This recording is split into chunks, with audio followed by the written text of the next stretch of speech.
नमस्कार साथियों, स्वागत है एक बार फिर से आप सभी का YouTube चैनल पर।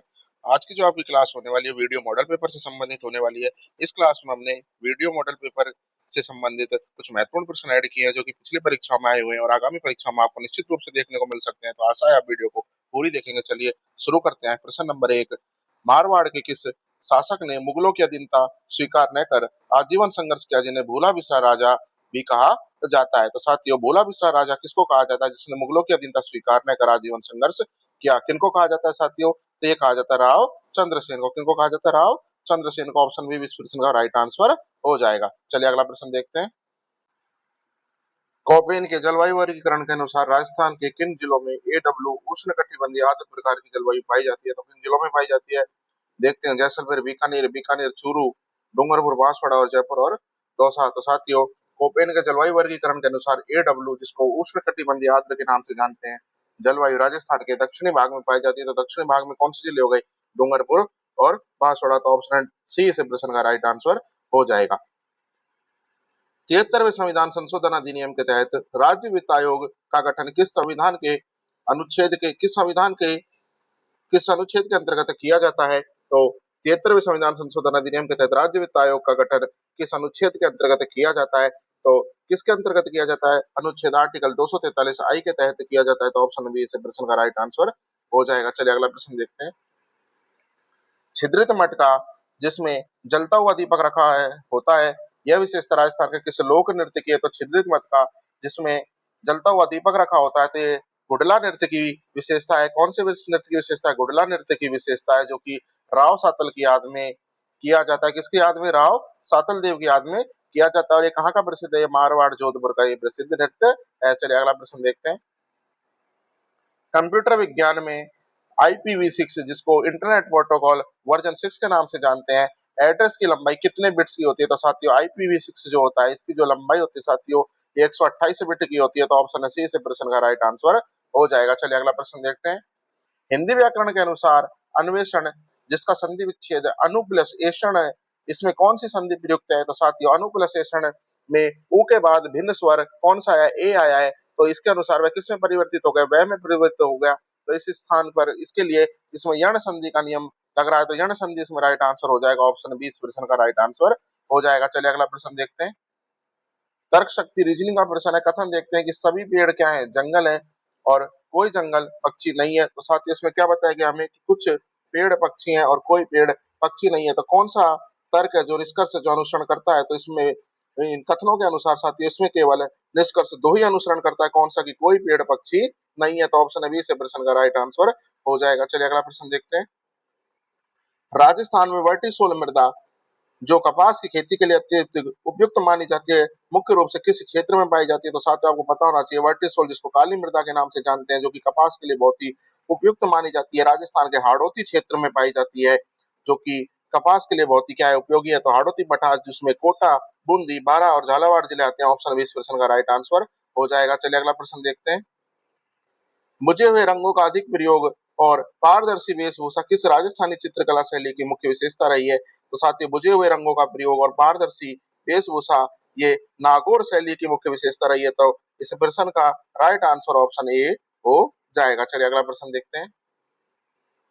अरावली पर्वतमाला की चोटियों का उनकी ऊंचाई के अनुसार सही अवरोही क्रम कौन सा? साथियों, अवरोही क्रम हमसे पूछा है, तो देखते हैं साथियों, इनमें कौन कौन सी दी गई है? हमें 4 चोटी दी गई है। एक तो शेर, जरगा, अचलगढ़ और कुंभलगढ़। तो इनका सबका अलग अलग देख लेते हैं हम। तो शेर की जो कितनी होती है साथियों ऊंचाई? शेर की लगभग 1500। ये शेर इस प्रकार से होगा, ये वाला शेर नहीं होगा, क्या होगा? इस प्रकार से होगा। तो शेर की कितनी होती है? 1597 मीटर होती है। उसके बाद अगर जरगा की बात करें तो जरगा की कितनी हो जाएगी? 1431 हो जाएगी। कितनी हो जाएगी? 1431। फिर उसके बाद अचलगढ़ की बात करें तो 1380 मीटर। कितनी हो जाएगी? 1380। और कुंभलगढ़ की बात करें तो 1224 मीटर हो जाएगा। तो इनका जो अवरोही क्रम है वो क्या हो जाएगा? शेर, जरगा, अचलगढ़ और कुंभलगढ़। तो इस प्रश्न में राइट आंसर ऑप्शन बी हो जाएगा। चलिए अगला प्रश्न देखते हैं। सभी के आपको अलग अलग पर्टिकुलर आप इनकी याद कर लीजिए, क्योंकि शेर की कितनी हो गई? 1597, जरगा की 1431, अचलगढ़ की 1380 और कुंभलगढ़ की 1224। चलिए अगला देखते हैं। राज्य मानवाधिकार आयोग के अध्यक्ष की नियुक्ति के लिए गठित समिति का सदस्य निम्न में से कौन नहीं होता है? तो साथियों, कौन नहीं होता? राज्यपाल, मुख्यमंत्री, नेता प्रतिपक्ष विधानसभा के या राज्य का। गृह मंत्री तो साथियों कौन नहीं होता, तो मानवाधिकार आयोग के जो अध्यक्ष की नियुक्ति है किसके द्वारा की जाती है, राज्यपाल के द्वारा की जाती है, लेकिन वह चयन करने वाली समिति का सदस्य नहीं होता। तो इसमें ऑप्शन ए इसका राइट आंसर हो जाएगा। चलिए अगला प्रश्न देखते हैं। 1857 की क्रांति के समय टोंक रियासत का नवाब कौन था जिसने अंग्रेजों का साथ दिया था, तो साथियों कौन था नवाब जो कि टोंक रियासत का जिसने अंग्रेजों का साथ दिया था, तो वजीरुद्दौला था। कौन था साथियों, वजीरुद्दौला था। ऑप्शन ए इस प्रश्न का राइट आंसर हो जाएगा। चलिए अगला प्रश्न देखते हैं। बिजोलिया किसान आंदोलन में सर्वाधिक किस जाति के किसानों ने भाग लिया था, तो साथियों बिजोलिया किसान आंदोलन है जो कि इसमें किस जाति के किसानों ने भाग लिया था सर्वाधिक, तो साथियों धाकड़ जाति के लोगों ने सर्वाधिक भाग लिया था। धाकड़ जाति के जो किसान थे इसमें सर्वाधिक भाग इसमें लिया था।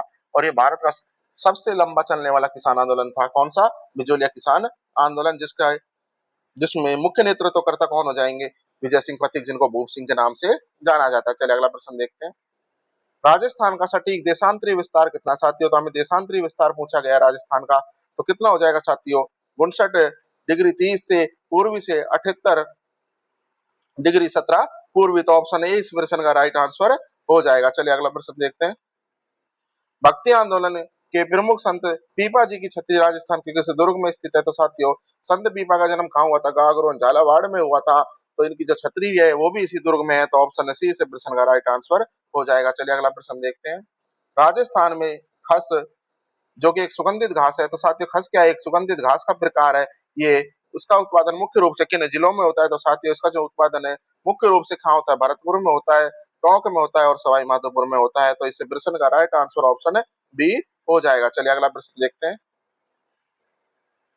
चौतारा, भपंग और रिवाज रवाज किस श्रेणी के वाद्य यंत्र है, तो साथियों भपंग आपको पता है, तत्व वाद्य यंत्र। तो चौतारा और रवाज भी किसके होंगे, तत्व वाद्य यंत्र के ही प्रकार होंगे, तो तार वाले। तो इसमें ऑप्शन ए इस प्रश्न का राइट आंसर हो जाएगा, तत्व वाद्य यंत्र जो कि तार वाले होते हैं। चलिए अगला प्रश्न देखते हैं।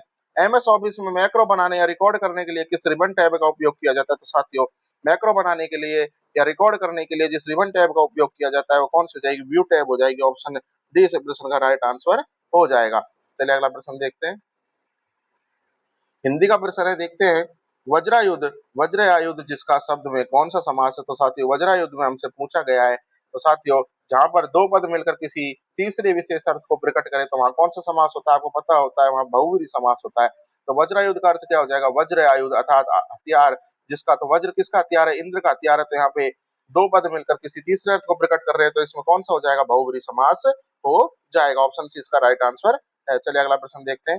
राजस्थान की कौन सी झील भारत की एकमात्र क्रेटर झील का उदाहरण मानी जाती है, तो साथियों क्रेटर झील का जो उदाहरण मानी जाती है, क्रेटर यानी कि ज्वालामुखी निर्मित, तो साथियों कौन सी हो जाएगी, वो नक्की झील हो जाएगी जो कि माउंट आबू सिरोही में स्थित है। चलिए अगला प्रश्न देखते हैं।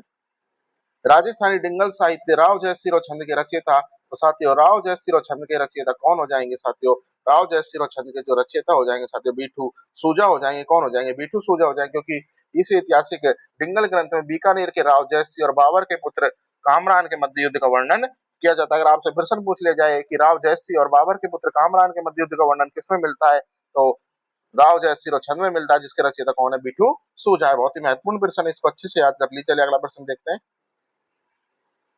पंचायती राज संस्थाओं में महिलाओं को 50% आरक्षण देने वाला राजस्थान भारत का कौन सा राज्य था और ये कब लागू हुआ था, तो साथियों ये राजस्थान कौन सा देश का कौन सा राज्य था, द्वितीय राज्य था और राज्य था, और ये कब लागू हुआ था, 2009 में लागू हुआ था। तो ऑप्शन बी से प्रश्न का राइट आंसर हो जाएगा, क्योंकि जो पहला राज्य था वो भारत में कौन था, बिहार था, जिसने 2006 में दिया था। चलिए अगला प्रश्न देखते हैं। राजस्थान में मरु विकास कार्यक्रम किस वर्ष प्रारंभ किया गया, बहुत ही महत्वपूर्ण प्रश्न हो जाएगा। राजस्थान में मरु विकास कार्यक्रम कब प्रारंभ किया गया साथियों, तो ये 1977 से लेकर 1978 में किया गया। तो ऑप्शन बी इस प्रश्न का राइट आंसर हो जाएगा। चलिए अगला प्रश्न देखते हैं। बातारी फुलवारी नामक प्रसिद्ध ग्रंथ के रचयिता विजयदान देथा का संबंध किस स्थान से है, तो साथियों बातारी फुलवारी के रचयिता कौन हो जाएंगे, विजयदान देथा हो जाएंगे, और इनका संबंध किस स्थान से है, तो अगर स्थान की बात करें तो इनका जो संबंध है वो बोरुंदा जोधपुर से है। ऑप्शन बी इसका राइट आंसर हो जाएगा। चलिए अगला प्रश्न देखते हैं। भील का कुंभ कहलाने वाले बेणेश्वर मेला किन तीन नदियों के पवित्र संगम पर स्थित है, तो साथियों किन तीन नदियों के संगम पर स्थित है। बेणेश्वर कुंभ कहाँ पे साथियों? ये डूंगरपुर में स्थित है और इसे आदिवासियों भीलों का सबसे बड़ा मेला यहाँ पे भरता है। तो ये कौन से स्थान पर है साथियों? कौन सी नदी के कौन कौन सी नदियां यहाँ पे हो जाएंगी?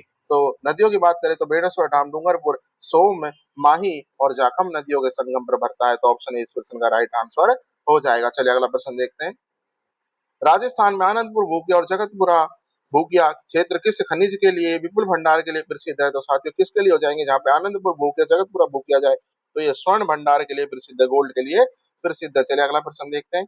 संविधान के अनुसार विधानसभा में अध्यक्ष और उपाध्यक्ष दोनों की उपस्थिति में बैठकों की अध्यक्षता ये कौन करता है? तो साथियों विधानसभा में अध्यक्ष और उपाध्यक्ष दोनों की अनुपस्थिति में बैठकों की जो अध्यक्षता करता है साथियों, वो कौन करता है? विधान अध्यक्ष द्वारा नियुक्त पैनल का कोई सदस्य करता है। कौन करता है? अध्यक्ष द्वारा नियुक्त पैनल का कोई सदस्य करता है। चलिए अगला प्रश्न देखते हैं। राजस्थान सरकार द्वारा राज्य की प्रथम वन नीति कब घोषित की गई? बहुत ही अच्छा प्रश्न है, क्योंकि पारिस्थितिकी संतुलन को बनाए रखने के लिए राजस्थान सरकार ने अपनी प्रथम वन नीति घोषित की थी। और कब की थी? तो ये की थी 18 फरवरी 2010 को की थी। कब की थी? 18 फरवरी 2010 को ये वन नीति लॉन्च की थी, प्रथम वन नीति राजस्थान सरकार ने। ऑप्शन ए इसका राइट आंसर हो जाएगा। चलिए अगला प्रश्न देखते हैं।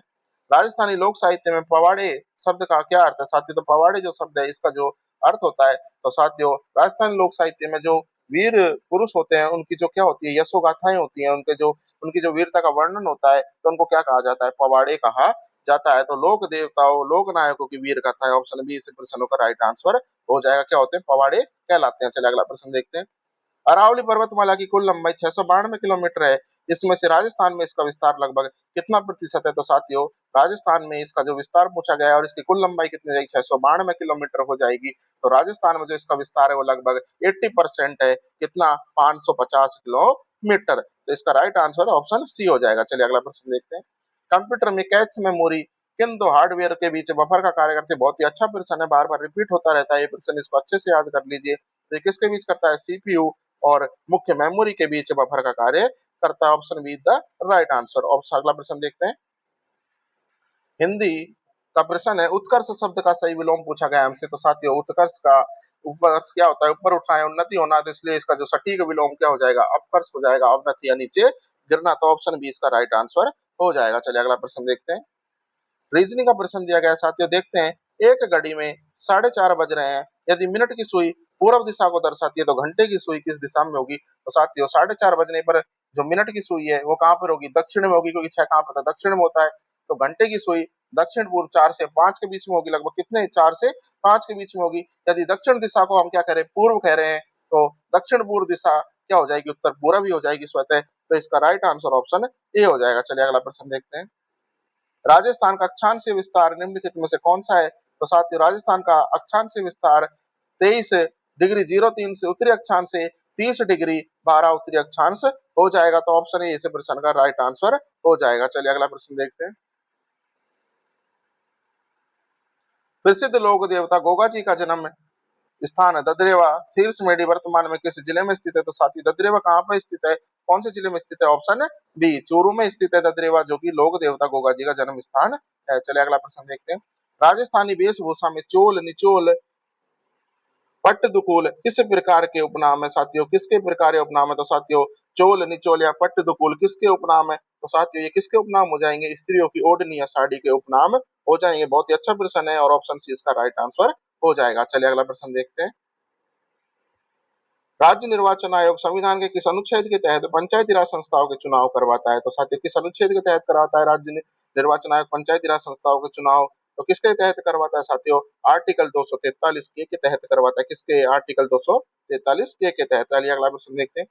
राजस्थान में ग्रीष्मकालीन मानसून से सर्वाधिक वर्षा की किस मानसून शाखा द्वारा प्राप्त होती है? तो साथियों किस मानसून के शाखा के द्वारा प्राप्त होती है? तो हमें बंगाल की खाड़ी के द्वारा, बंगाल की खाड़ी की जो शाखा इसके द्वारा प्राप्त होती है, क्योंकि ये अरावली के क्या होती है? समानांतर होती है। तो अरब सागर का जो मानसून है बिना आदि के बारिश के वो गुजर जाता है, जबकि राज्य को सर्वाधिक वर्षा किसके द्वारा प्राप्त होती है? बंगाल की खाड़ी के मानसून से प्राप्त होती है। चलिए अगला प्रश्न देखते हैं।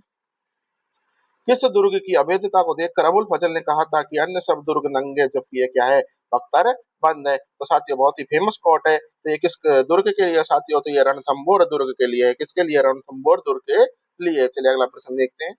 बिजूलिया किसान आंदोलन को राष्ट्रीय स्तर पर पहचान दिलाने वाले प्रताप नामक समाचार पत्र के संपादक कौन थे? तो साथियों प्रताप जो समाचार पत्र है ये कहाँ से प्रकाशित होता था साथियों? तो ये प्रताप समाचार पत्र कानपुर से प्रकाशित होता था और इसके जो संपादक थे साथियों कौन थे? वो गणेश शंकर विद्यार्थी थे। तो ऑप्शन बी से प्रश्न का राइट आंसर हो जाएगा। चलिए अगला प्रश्न देखते हैं। राजस्थान में बहुचर्चित मुख्यमंत्री चिरंजीवी स्वास्थ्य बीमा योजना का शुभारंभ कब हुआ? बहुत ही अच्छा और इम्पोर्टेंट प्रश्न है। तो कब हुआ मुख्यमंत्री चिरंजीवी स्वास्थ्य बीमा योजना की जो शुरुआत है साथियों ये 1 मई 2021 को हुई थी। कब हुई थी? 1 मई 2021 को इसकी शुरुआत हुई थी। चलिए अगला प्रश्न देखते हैं। मोतीलाल तेजावत का संबंध मुख्य रूप से किस किसान जनजाति आंदोलन से था? तो मोतीलाल तेजावत का जो संबंध है साथियों किससे था? इसको बहुमत बिल आंदोलन से जोड़ लीजिए इनको, चाहे एक ही आंदोलन से जोड़ लीजिए। तो ऑप्शन बी इसका राइट आंसर हो जाएगा। तो इनका जो मुख्य संबंध है वो एक ही किसान आंदोलन एक ही आंदोलन से था। चलिए अगला प्रश्न देखते हैं। राजस्थान की 15वीं विधानसभा के प्रोटेम स्पीकर के रूप में किसे नियुक्त किया गया था? तो साथियों हमसे 15वीं विधानसभा के बारे में पूछा गया है तो कौन थे उसके प्रोटेम स्पीकर? तो साथियों 15वीं विधानसभा के प्रोटेम स्पीकर कौन है? बुराब चंद कटारिया है। ऑप्शन बी इसका राइट आंसर हो जाएगा। चलिए अगला प्रश्न देखते हैं। कंप्यूटर नेटवर्क में प्रयुक्त इंटरनेट पर प्रयुक्त होने वाले सबसे मानक और स्टैंडर्ड प्रोटोकॉल कौन सा है? तो साथियों कौन सा हो जाएगा सबसे मानक और स्टैंडर्ड प्रोटोकॉल? तो ये हो जाएगा साथियों टीसीपी और आईपी प्रोटोकॉल। कौन सा? टीसीपी ऑब्लिक आईपी प्रोटोकॉल इसका सबसे स्टैंडर्ड प्रोटोकॉल होता है। चलिए अगला प्रश्न देखते हैं। वाक्यांश के लिए एक शब्द दिया गया, जो कभी बूढ़ा न हो उसको क्या कहा जाता है? तो साथियों जो कभी बूढ़ा न हो उसको क्या कहते हैं? अजर कहते हैं। क्या कहते हैं? उसे अजर कहते हैं। और जो कभी मरे नहीं उसको क्या कहते हैं? अमर कहते हैं। तो जो बूढ़ा ना हो उसको अजर कहा जाता है। चलिए अगला प्रश्न देखते हैं। रामस्नी संप्रदाय के शाहपुरा भीलवाड़ा शाखा के संस्थापक कौन माने जाते हैं? बहुत ही इंपॉर्टेंट प्रश्न है साथियों। तो रामस्नी संप्रदाय की एक शाखा है जो कि कौन सी है? शाहपुरा भीलवाड़ा शाखा है। इसके जो संस्थापक है वो साथियों किनको माना जाता है? संत रामचरण जी को माना जाता है। किनको माना जाता है? संत रामचरण जी को माना जाता है। चलिए अगला प्रश्न देखते हैं। राजस्थान की किस जिले की अंतरराष्ट्रीय सीमा पाकिस्तान के साथ सबसे छोटी मात्र 168 किलोमीटर है? तो साथियों राजस्थान के किस जिले की अंतरराष्ट्रीय सीमा पाकिस्तान के साथ सबसे छोटी मात्र 168 किलोमीटर है? तो किसकी है? तो साथियों अब नए जिले बन गए तो उसके अकॉर्डिंग इसमें मुझे चारों ही ऑप्शन गलत लग रहे हैं क्योंकि जो इसका राइट आंसर साथियों हो जाएगा तो सबसे छोटी सीमा पहले बीकानेर की लगती थी। वो साथियों कितनी लगती थी? बीकानेर की 168 किलोमीटर लगती थी। लेकिन वर्तमान में फलौदी नया जिला बन गया है तो सबसे छोटी जो सीमा साथियों किसकी लगती है? फलौदी की लगती है। तो अगर प्रश्न में आपसे पूछ लिया जाए कि सबसे न्यूनतम सीमा किसकी लगती है तो फलौदी की लगती है। और सबसे अधिक सीमा आपसे पूछ लिया जाए तो सबसे अधिक किसकी लगती है? सबसे अधिक लगती है साथियों जैसलमेर की लगती है। कितनी लगती है?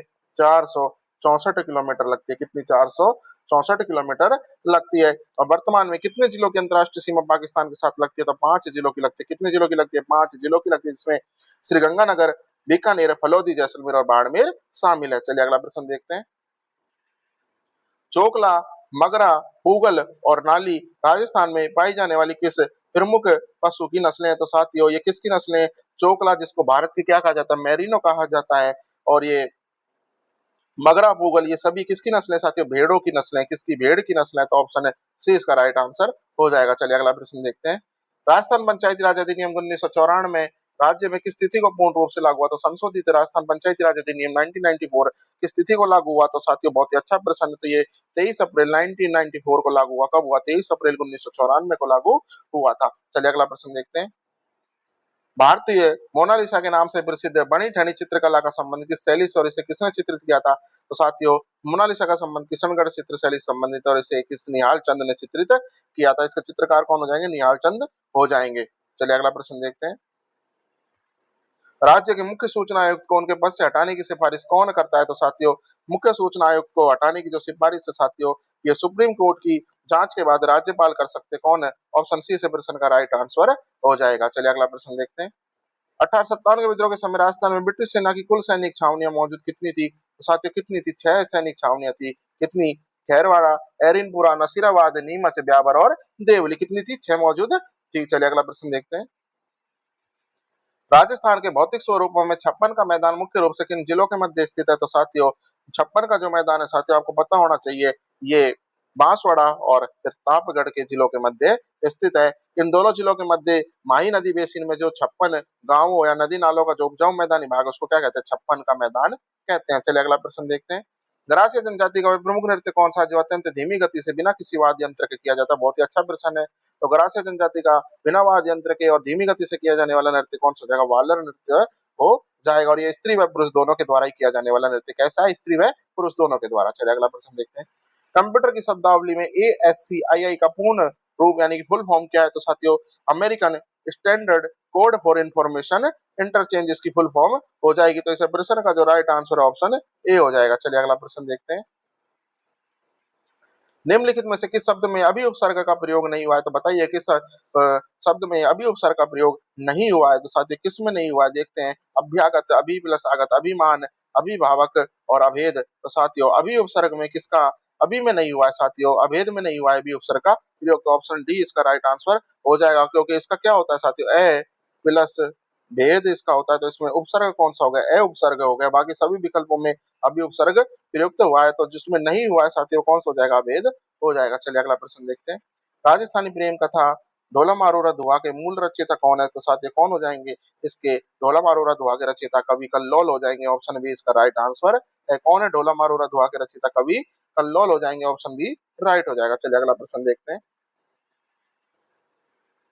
लसाड़िया का विच्छेदित और ऊबड़ खाबड़ पठार राजस्थान के किस जिले में स्थित है? तो साथियों लसाड़िया का पठार पूर्व में किस में था? उदयपुर में था। लेकिन वर्तमान में किस में है? अब सलुम्बर में स्थित है। ऑप्शन है इसका राइट आंसर हो जाएगा। चलिए अगला प्रश्न देखते हैं।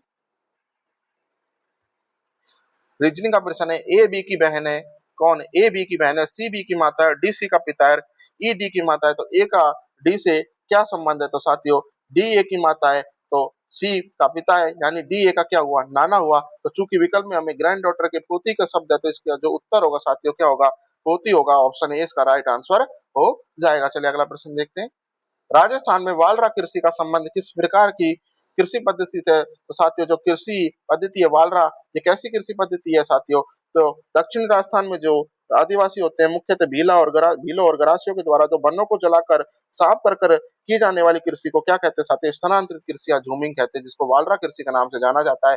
बहुत ही अच्छा प्रश्न है और ऑप्शन बी इसका राइट आंसर हो जाएगा। तो साथियों आशा है आपको वीडियो बहुत ही पसंद आई होगी और सारे प्रश्न हमने अच्छे लेवल के लिए हैं। आपको सारे प्रश्न याद कर लेने चाहिए। और चैनल को प्लीज अभी तक आपने सब्सक्राइब नहीं किया तो आपसे रिक्वेस्ट है एक बार चैनल को सब्सक्राइब कर लीजिए।